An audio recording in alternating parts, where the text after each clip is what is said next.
Hello, Serge here from the back porch. Okay, we have a question from Tiger Fan 1961. He says, Serge, I do get what you are saying in respect of the follow-through, but please, I need help. I've been watching your videos and have your manual in hard copy, having joined quite a number of years ago. The one aspect I really cannot master for some reason is the stand-up at impact to a tee finish. I've even been to my local teaching pro for a number of lessons to try and sort it out, but with no success. My regular playing partners and a teaching pro also all say the same thing. I have a baseball swing whereby my hands follow through very low and to the left. I am right-handed. The hands go nowhere near shoulder high, and I am sure I go into the sacred burial ground. When I consciously try to follow through higher, all I seem to do is cut across the ball and top it, and it flies low left along the ground with a slicing flight path. Is there any kind of drill you can suggest that will get me to get my hands to the follow through higher at shoulder height and stop them from going into the sacred burial ground? I just cannot seem to stop the momentum of the club taking it into the sacred burial ground. Okay, Tiger Fan. I guess it's just kind of ironic I have an orange shirt on today, but let's talk about this. Now, you say you go into the sacred burial ground, so I have to assume that it's obvious that you get into the burial ground in the backswing. And so we know that we're supposed to go back into the catcher's mitt and up the tree. But if we turn too much and we get in the sacred burial ground, the only thing that can happen to get back to impact is we have to come back around the body, which is what? Turning your shoulders too much, which eventually is caused by turning your hips and your knees and hips too fast to be able to get the arms and shoulders around faster to get back to impact and try to get the club back on the aiming line. But the problem is once all of this turning starts, the club goes out in a cross and comes back down to the inside. So the first big issue is to make sure that you don't go back into the sacred burial ground in the backswing, because if you go into the burial ground in the backswing, you're going to come out in a cross and go into it in the forward swing. And that's why I use the statement that golf is like life. What goes around, comes around. What goes straight up comes straight down. So I think the first point we have to look at is that you have to make sure that you don't get into sacred burial ground. Now you're probably wondering, what is this plant doing in front of me with this stick here, which is a reflector like you put in your driveway or to see the edges of your driveway.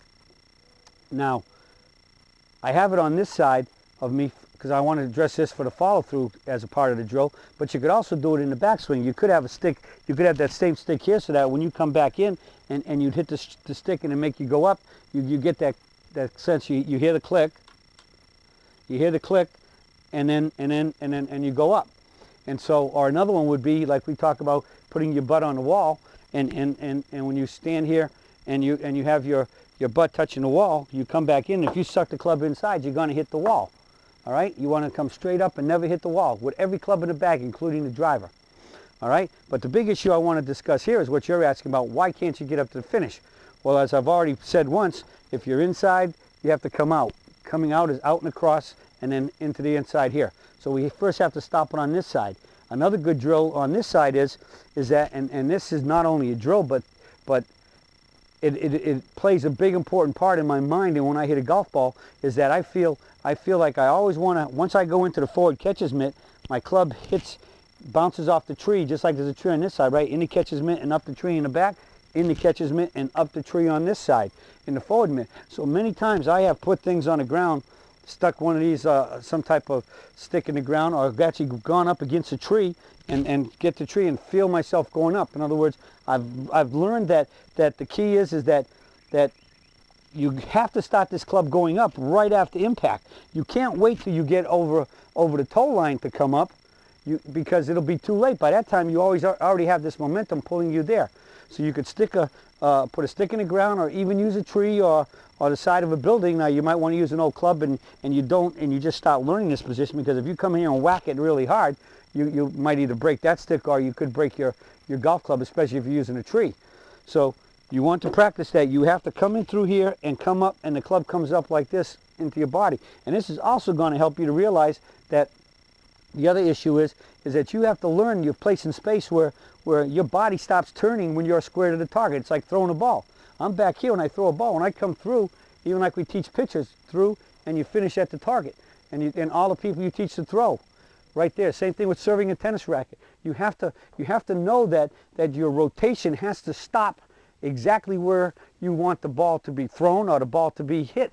If in terms of tennis and baseball, throwing a baseball. The same thing is is hitting a golf ball. You have to have this sense of where your target is, target awareness, so that after you go up the tree and there's a little bit of turn left, it stops at the target. You're facing the target. You can't let it keep going here because you eventually get pulled in here. And then the point is that the more you turn over there, the sooner that starts in your swing.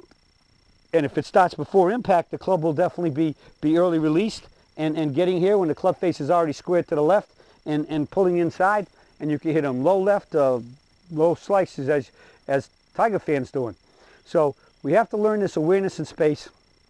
And the best thing I think is to get this feeling of that the club kind of ricochets off the tree and comes up. It does not ever let. I like to hit the ball with the feeling that at the most my club stays straight in line with my back arm, my right arm, and it never crosses over this way. In fact, many times I feel like it's almost coming up like that.